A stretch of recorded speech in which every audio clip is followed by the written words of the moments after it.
Are you ready to talk about weed?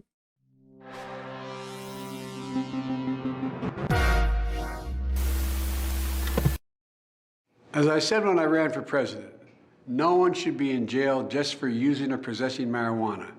It's already legal in many states, and criminal records for marijuana possession have led to needless barriers to employment, to housing, to educational opportunities. And that's before you address the racial disparities around who suffers the consequences. So rarely as a leftist do you get to watch a politician talk and feel like even a little bit good about it. You know, we have to treasure these moments while we can.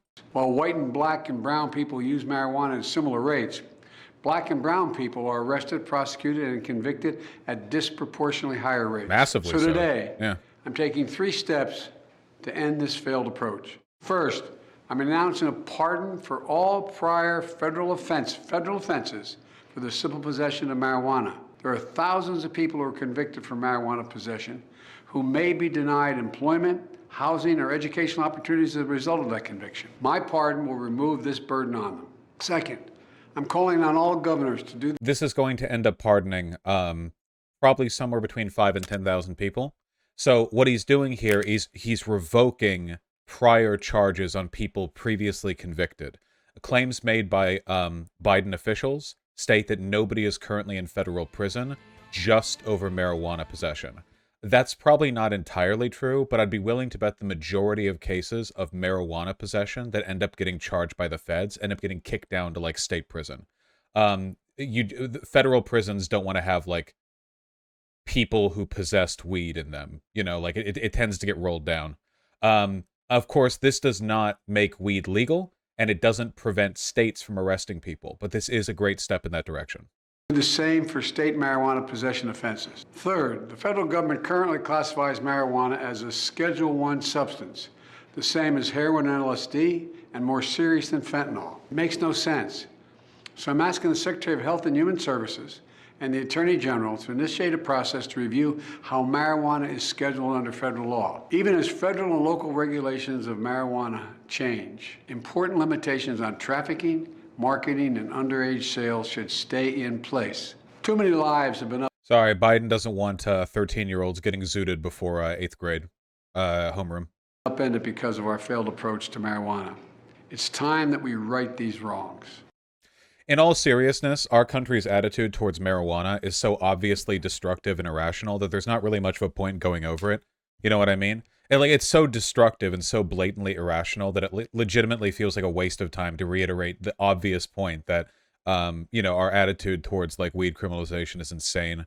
I'll just say this, First of all, Biden did run on the promise that he was going to, essentially decriminalize weed, and it's a promise that so far he's been very bad about keeping. He fired a bunch of staffers for failing drug tests, I think, on weed. Like some of the staffers that worked with him up until he became president were zooted at some point in their lives, and he yoinked them, which really sucks. Really, really sucks. The good staffers, of course, the cool guys, because those were the lefties, of course. They were the ones who were high off their minds to numb the pain of being Biden staffers, and they were, of course, rewarded for their due diligence by being yeeted, which really sucks. However, we're approaching the midterms, which is sort of the time that politicians step up their game, and as long as the game is going to be stepped up, I'm really happy this is one of the things getting thrown in there. This is a great step forward. Biden does not have the power to prevent states from going after people for marijuana possession.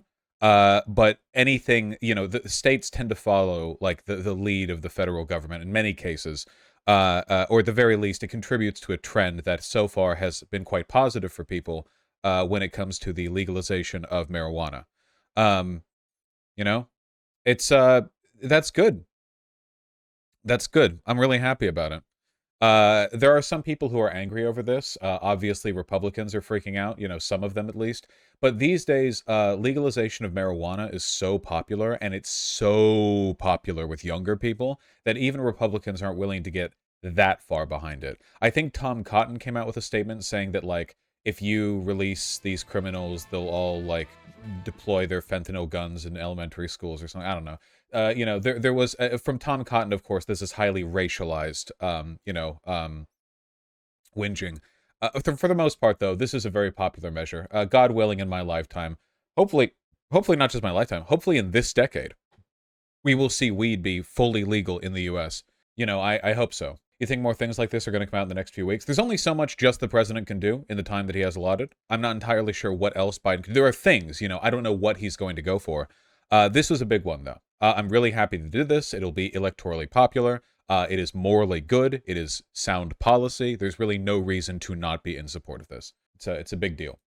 Obviously, the big work here has to be done on the state level. One of the big things that needs to be done with regards to the federal prosecution of marijuana is if if it's legal on a federal level, you no longer have to worry about federal agents giving you shit over it. So right now, if you're flying between two states that are both legal with weed, like California and Washington, for example, if you board an airplane, the TSA can arrest you because they're a federal agent. They follow federal law, not state law. Even if the states allow the possession of marijuana, the federal government does not. Therefore, the TSA, federal agency, will not. So that sort of goes a long way towards hampering and delegitimizing what should otherwise be considered a legal, straightforward thing.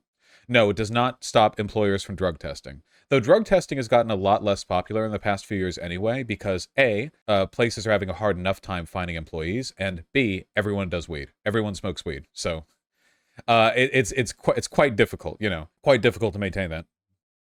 Yeah, my body, my choice, exactly. TSA defaults, the local police. Well, like I said, they tend to kick stuff to local police, but it's complicated. What we're seeing right here is like an internal contradiction, right? Because you'll have federal agents who will theoretically arrest and charge you for possession of marijuana, even if you're in a state where it's legal, but then they tend to kick it to state officials where it is legal. So basically, it's just this like dumb nightmare scenario that doesn't really make sense. It's highly inconsistent. It just doesn't make any sense. Weed should be legal. It's pretty dumb.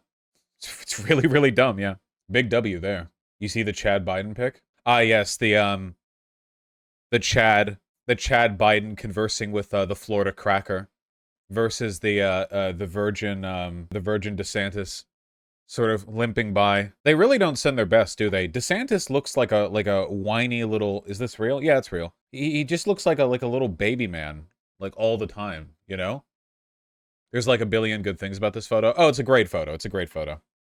Yeah, it's a real pout right there.